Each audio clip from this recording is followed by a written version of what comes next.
Closing stock खास पेशकश हमारी, जिसमें हम ऐसे शेयरों के बारे में बात करते हैं जहां पर खबरें हैं, खबरों के चलते एक्शन है। उस एक्शन का क्या रिएक्शन होना चाहिए आपका, ये बताने के लिए हमारे साथ हमारे एक्सपर्ट होते हैं। तो खबर हम बताएंगे और करना क्या है आपको, ये नेगी साहब बताएंगे। तो एक एक करके जरा स्क्रीन पर लेकर के आते हैं वो तमाम खबरें। पहला है आलोक इंडस्ट्रीज़।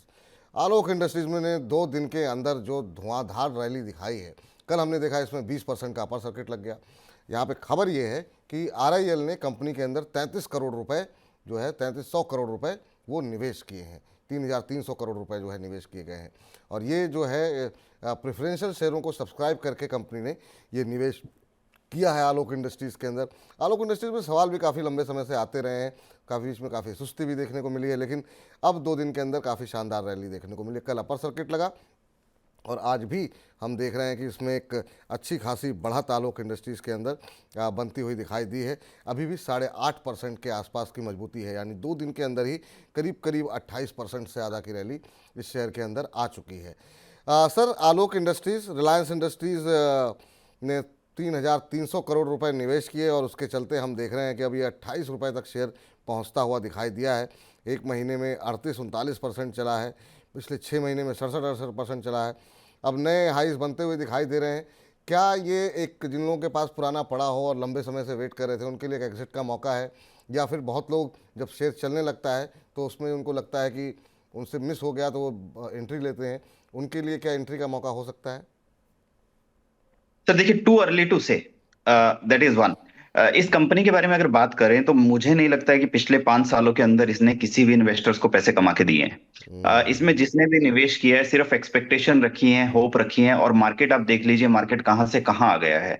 तो ओवरऑल रेवेन्यू फ्रंट पर परफॉर्मेंस पिछले 1-2 सालों में सुधरा है, लेकिन अभी भी ये कंपनी एक लॉस मेकिंग कंपनी ही है। अगर खाली पैसे देकर काम चल जाएगा तो मुझे नहीं लगता है कि कोई बहुत बड़े मैनेजमेंट चेंजेस की जरूरत पड़ेगी। बट मैनेजमेंट का आउटलुक पता होना बहुत जरूरी है। तो अब ये टू अर्ली है इस कंपनी के बारे में बहुत ज्यादा प्रिडिक्ट करना। आप फंसे हुए हैं, आपको आपका भाव मिल रहा है तो निकलने के सोचना चाहिए। मुझे लगता है कि पिछले 5 सालों में इसने इन्वेस्टर्स को कोई रिटर्न नहीं दिए हैं, हो सकता है अगले 5 साल भी ये इसी तरीके से करता रहे। तो अभी कुछ कहना इस पर जो है, कोई क्या रणनीति होनी चाहिए आपकी, कहना थोड़ा मुश्किल है। जिनके पास पुराने पड़े हुए हैं क्या करें, निकल जाए सर एक बार के लिए, या अभी सर ट्रेडिंग स्टॉप बिल्कुल लगाएं? एग्जिट एग्जिट अपॉर्चुनिटीज देखनी चाहिए। बिल्कुल। रीजन बीइंग खाली पैसा मिलने से कंपनी का टर्न अराउंड हो जाएगा ये कहना मुश्किल होगा। ठीक। मैनेजमेंट का आउटलुक बहुत इंपॉर्टेंट होता है। तो बन रहे हैं पैसे तो निकल जाइए। अब तक तो कमा के दिया नहीं, अब कमा के दे रही है कंपनी, तो कम से कम ठीक है, मौका मिला है, निकल जाइए। चलिए, इस बीच अगली कंपनी जरा स्क्रीन पर लेकर के आते हैं। और अगली कंपनी V2 रिटेल करके कंपनी है, और कंपनी पे के रिजल्ट्स आए हैं। जो FY24 की तीसरी तिमाही में कंपनी की आय में हमने देखा कि 56% की बढ़ोतरी देखने को मिली है, और ये बढ़कर के 373.7 करोड़ रुपए रही है। वहीं कंपनी के तीसरी तिमाही में जो सेम स्टेज सोर्स ग्रोथ है, जो कि जिसे SSSG कहते हैं, वो जो है 47% के आसपास रही। ये नंबर्स काफ़ी अच्छे रहे हैं, और आपको बता दें कि ये जो है अच्छे नहीं बल्कि रिकॉर्ड स्तर पर रही है ये ग्रोथ जो है। अब तक कंपनी ने ऐसी growth same store sales growth में नहीं दिखाई थी। इसके अलावा 31 दिसंबर तक कंपनी के पास अब जो कुल स्टोर्स हैं उसकी संख्या बढ़ करके 107 हो चुकी है। तो ये नंबर्स काफ़ी इंकरेजिंग रहे, और उम्मीद से बेहतर नतीजों के चलते आज हम देख रहे थे कि ऊपर सुबह के समय जो है यहाँ पर अपर सर्किट लगता हुआ दिखाई दिया। और क्या रैली यहाँ पर देखने को मिली है। सर, 5% का अपर सर्किट है, ये बड़ी बात नहीं है। बड़ी बात यह है कि एक महीने के अंदर ये 53-54% शेयर चला है। पिछले 6 महीने में 166% चला है। पिछले 1 साल में 250% चला है। अब इसमें कुछ गुंजाइश बची है कि सब कुछ निचोड़ लिया गया है? सर सबसे बड़ी चीज तो पिछले 3 साल से अगर मैं इनके फाइनेंशियल्स देखता हूं तो 12 करोड़, 11 करोड़ और 12 करोड़ का लॉस कंपनी ने पोस्ट किया है। तो अगर हम्म। लगातार 3 साल से कंपनी लॉस पोस्ट कर रही है तो ये रैली कहाँ से आ रही है। अगर मैं रेवेन्यू फ्रंट की भी बात कर लेता हूं तो 600 करोड़, 600 करोड़, और लास्ट ईयर थोड़ा सा रेवेन्यू में सुधार देखने को मिला है 800 करोड़ का। तो 800 करोड़ का रेवेन्यू है, मार्केट कैप कंपनी का 1200 करोड़ के आसपास है। तो ओवरऑल मुझे लगता है कि कहीं ना कहीं अभी मिसमैच है इस कंपनी की, जो परफॉर्मेंस हमें पिछले कुछ समय देखने को मिली है। तो अगर आप यहां पर खरीदते हैं तो ट्रैप हो सकते हैं। आपने खरीदा हुआ है तो मुझे लगता है कि करंट प्राइस से 10% नीचे का स्टॉप लॉस लगाकर आप इसमें बने रह सकते हैं, और जब तक ये रैली चलती है तब तक के लिए इसको होल्ड कीजिए। और जहां से ये टर्न अराउंड होगा शायद वहां से आपको निकलने का मौका ना मिले, इसलिए जितना जल्दी हो सके वहां से एग्जिट करने की कोशिश कीजिए। चलिए, जहाँ मौका मिले निकल जाइए, ये आप लोगों के लिए सलाह है। अब जिस तरीके से जिस तरह की जब बिना किसी लगाम के शेयर ऊपर जाता है तो नीचे भी उसी तरीके से आता है, तो इसलिए संभल करके सोच समझ के निर्णय लीजिए। ये नेगी जी की सलाह है आप लोगों के लिए। चलिए अगली कंपनी लेकर के आइए, और इस पर अभी सवाल भी किया था स्वप्ना रेड्डी जी ने। और स्वप्ना रेड्डी जी, ये आपके लिए आपको बता दें खबर क्या है। कंपनी ने KRDCL के साथ एक जेवी की थी, और इस जेवी को 123.36 करोड़ रुपए का ऑर्डर मिला है। खैर आरबीएनएल को अलग अलग जगहों से बहुत सारे ऑर्डर मिल रहे थे, और इसके चलते आरबीएनएल में हमने शानदार रैली भी देखी। ये जो ऑर्डर मिला है 123 करोड़ वाला, उसमें जो है कंपनी को जो है वर्कला शिवगिरी जो रेलवे स्टेशन है उसको ठीक से जो है पुनर्विकसित जो है वो करना होगा, रीडेवलपमेंट के लिए ये मिला हुआ है। और इस जेवी में जो जेवी है उसमें KRDCL की जो है मेजॉरिटी हिस्सेदारी है 51% की, और आरबीएनएल की 49% हिस्सेदारी है। और जो नया ऑर्डर मिला है उसके चलते आज हम देख रहे हैं कि आरबीएनएल के शेयर में जो है मजबूती अच्छी खासी देखने को मिली है। सर, आरबीएनएल के ऊपर स्वप्ना रेड्डी जी का प्रश्न भी था, अब 4% ऊपर हो गया है, सुबह 2% ऊपर था। इस शेयर ने सर काफ़ी शानदार मूव दिया, और मतलब लोगों ने काफ़ी अच्छे पैसे कमाए। और ऐसा नहीं कि एक तरफा भागा हो, रुक रुक करके बीच बीच में थमा है, फिर मौका दिया, फिर चला, फिर थमा, फिर मौका दिया। रेलवे शेयरों में चाहे ये हो, बाकी पूरे रेलवे पैक में आज तो तेज़ी है। आईआरसीटी हो, आज तो आईआरसीटीसी में भी अच्छी तेज़ी देखने को मिल रही है। जिस तरीके से अयोध्या के लिए बुकिंग हो रही है तो वहाँ भी सकारात्मक माहौल बनता हुआ दिखाई दे रहा है।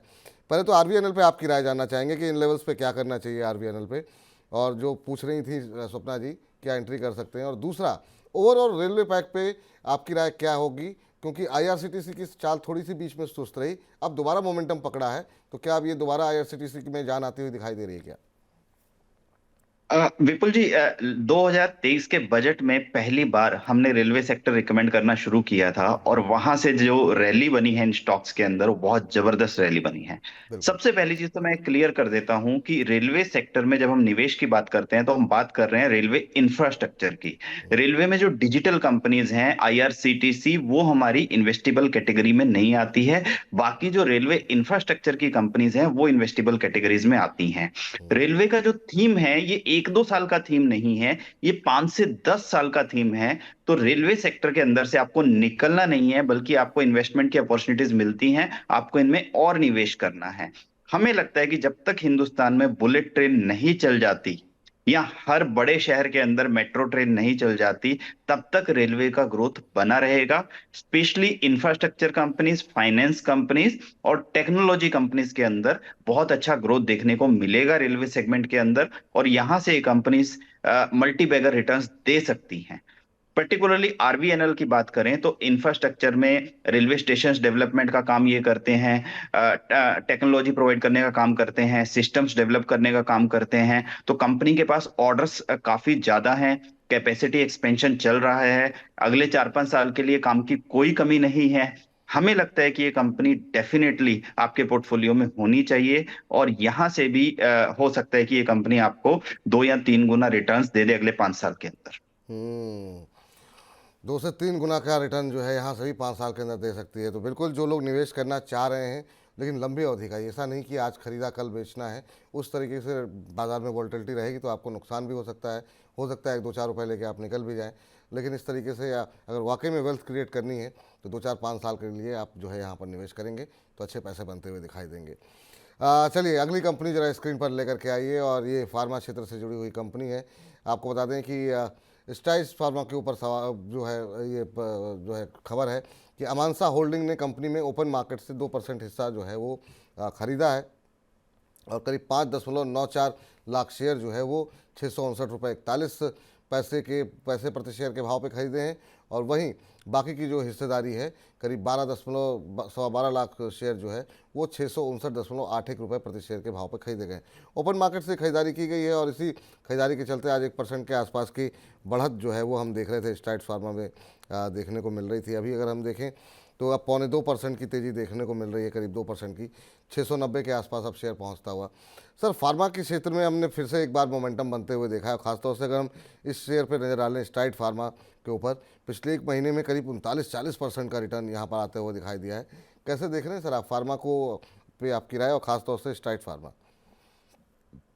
तो देखिए होता क्या है, जब भी स्टॉक मार्केट एक लगातार बड़ी रैली दे देता है तो जितनी भी म्यूचुअल फंड कंपनीज हैं या एफआईआईज हैं वो डिफेंसिव सेक्टर की तरफ भागती हैं, जहां पर वैल्यूएशंस जस्टिफाइड हों और ग्रोथ का आउटलुक अच्छा हो, और कंपनीज में अगर कोई फॉल आता है तो कोई बहुत बड़ा फॉल देखने को ना मिले और मार्केट के कंपैरिजन में बेटर परफॉर्म करें। तो हमें लगता है कि फार्मा एक उसी तरह का सेक्टर है, और इसीलिए रिसेंट में हमने फार्मा के अंदर एक अच्छी तेजी देखी है जो कंटिन्यू रह सकती है। बट अगेन हम बहुत बड़े रिटर्न्स की एक्सपेक्टेशन नहीं रखते हैं, बट आप साल दर साल 20-25% के ग्रोथ से अगर खुश हैं तो डेफिनेटली फार्मा सेक्टर आपके पोर्टफोलियो में होना चाहिए। स्ट्राइड फार्मा भी एक अच्छी कंपनी है, इसको भी आप अपने पोर्टफोलियो में रख सकते हैं। अदरवाइज जो बाकी ऑरबिंदो फार्मा है, ल्यूपिन है, वो बहुत बेहतरीन परफॉर्म कर रही हैं और आने वाले समय में भी ये चाल कंटिन्यू रह सकती है। ठीक, तो आने वाले समय में भी ये चाल कंटिन्यू रहती हुई दिखाई दे सकती है।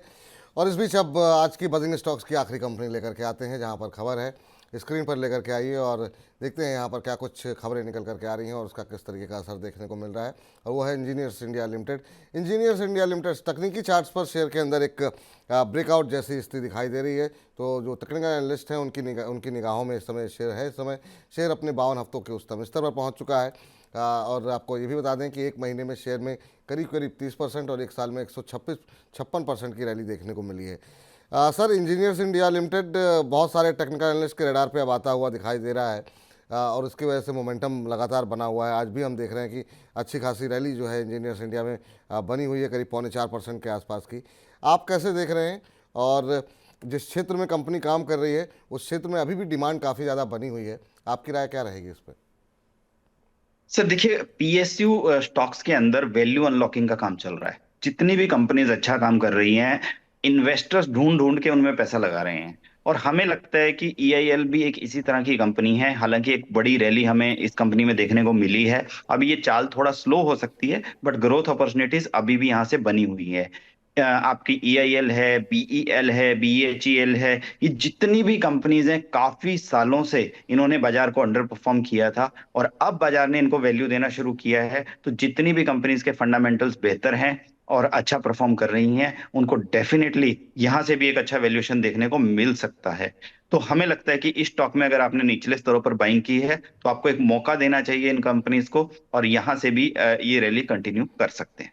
जी, तो चलिए फिलहाल जो है हमारे इस खास सेगमेंट बजिंग स्टॉक्स में फ़िलहाल के लिए इतना ही।